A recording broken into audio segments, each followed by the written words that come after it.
Hey everybody, welcome back to the channel. Getting back to work on the Cobra in this video. Last video we left off, I had pretty much finished the dieting of the wiring harness, and now it is time to get back to work on getting everything reinstalled. But before I can do that, I need to install the new ECU and wiring harness to have an idea where everything's going to run, what I need to pull through in certain spots as far as the fuel pump circuit goes. Things along those lines, and then I can get back to work on finishing up the back of the car, splicing connectors together, and getting all the lights functioning again. So that being said, I'm going to go ahead and get back to work. All right, so when we left off, I had finished splicing everything I needed to splice together in the cabin. So next thing I need to do is pull this through so I can start wrapping everything that's going to be up under the dash, and then get everything pulled back through as far as it needs to be pulled out the bottom of the car, so then I can start running everything back how it goes underneath the car. As far as the wrapping of wiring goes, I don't think I went over this previously, what I use tape-wise. I am a big fan of Tessa tape. This is kind of what the OEMs use. It's almost like a cloth tape, so it gives a good, good amount of abrasion protection, as well as sealing it up. So this is what I'm going to use to wrap everything. Like I said, I'm going to pull it back through further underneath the dash, so I have some slack to work with. Start wrapping everything under the dash, and then I can pull it back through the hole so it's where it needs to be coming out the bottom. All right, you can see I've got a pretty good length of this wrapped. So I'm going to go ahead, I'm going to do a little touch up right there. But yeah, it's all wrapped up and over, so I'm just going to go ahead and slide this through, pull it down from underneath the car, and then I can start wrapping underneath and cleaning up stuff underneath. All right, underneath the car, and you can see where it comes through, and it's wrapped down to right there. So that's pretty much perfect the way I did it. It's pulled through as taut as I'm going to get it from underneath. So next on the list is going to be cleaning some stuff up before I continue wrapping.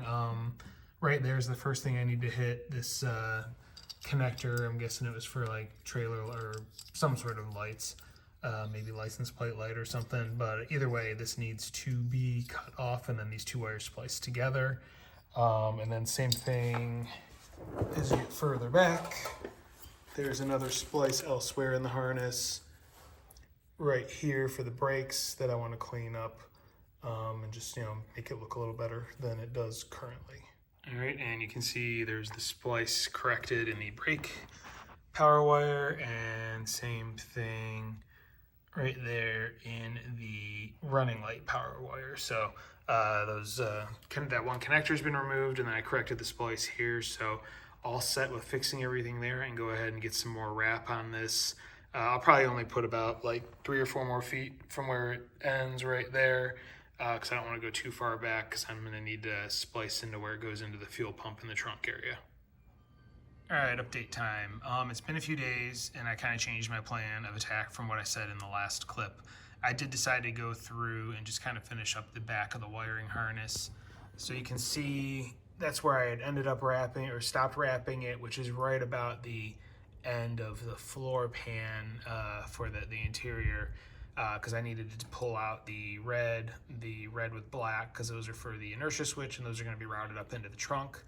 And then as I was de-looming, I wanted to finish doing it because I needed to pull out the pink with black, which went all the way to the end to that connector there, where it went on top of the fuel tank. Needed that because I'm going to run that up through the trunk as well, because that's going to power the relay for the new fuel pump, relay. So did that. Glad I went ahead and did it, because I don't know if you can see it there, but the brown wire is broken. It was literally hanging on by one strand underneath the tape.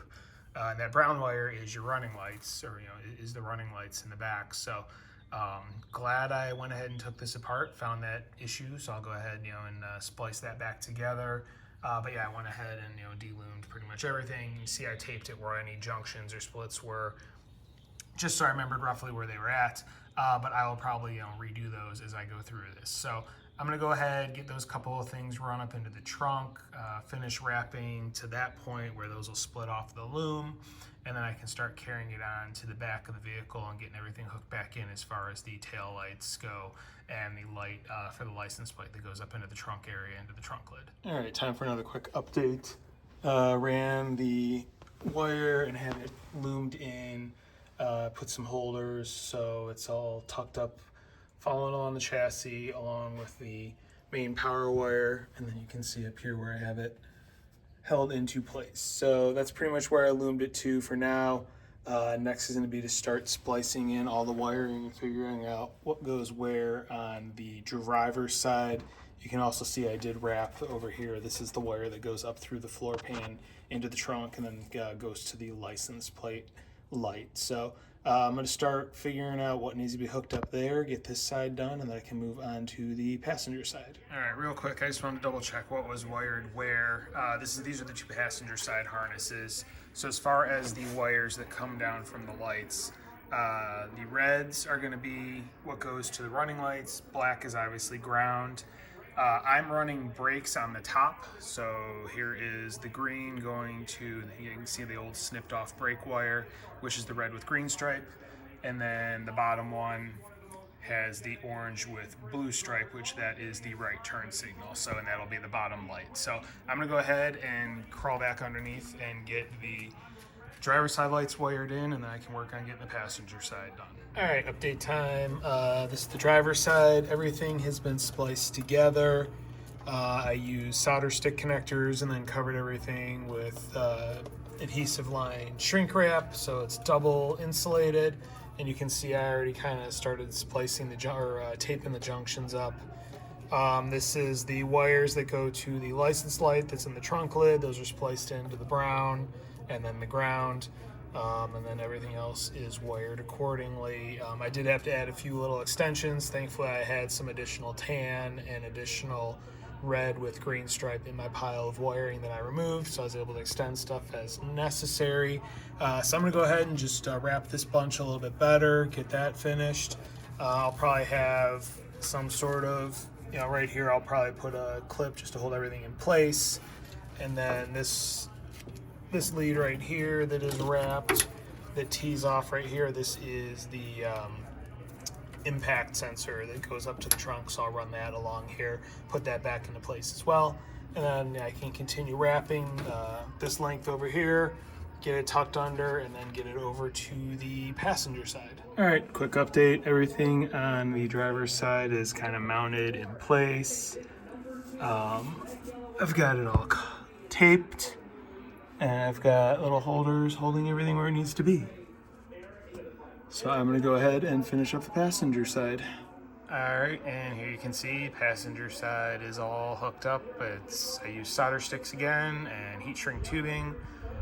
Pretty straightforward, grounds to grounds, the red running lights to the tan running lights. The brake light is the red with green stripe, and the turn signal is the orange with blue stripe on this side. So everything is connected. I'm just going to get this all taped up the rest of the way and then get it tied up in place, and this will be done. All right, well, here we are. Everything is done.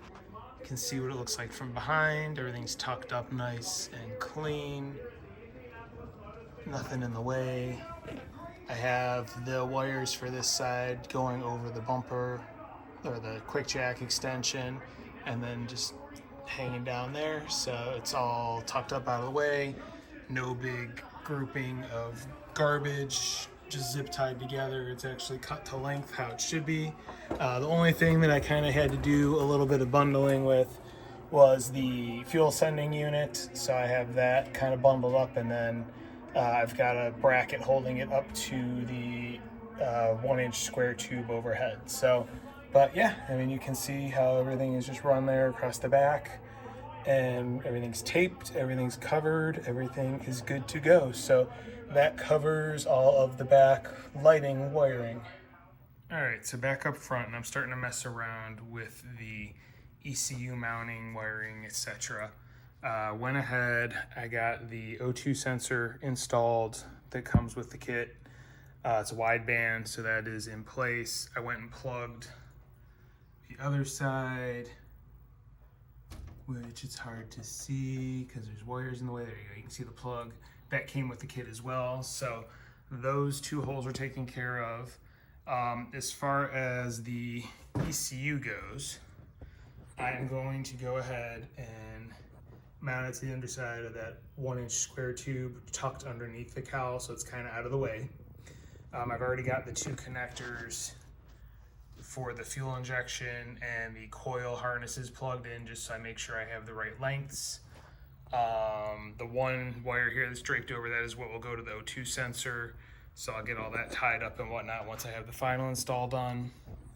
And then the other 2 leads that come off this harness are for the fuel pump control and the main full power to the battery that's always hot. So those I've got run down. I tucked them along with where the fuel lines run, and they just come out under the body down here.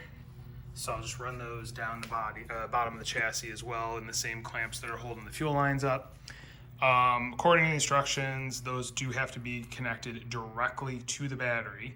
So I will have to snip those connectors off and then extend the harnesses, because I don't have enough length right now. So just a heads up on that. Those I'll just kind of follow everything else that I have in the back of the car. I'll run them up through the hole that I already have in the center of the trunk, and just, go along, tie them up or whatever I need to do, and get them over to the battery here in the trunk. So that's where I'm at. I'm going to go ahead and get the ECU actually mounted in place now, and go from there.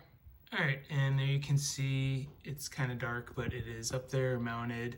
I just used 2 self-tapping sheet metal screws, and it is now firmly installed into that square tube.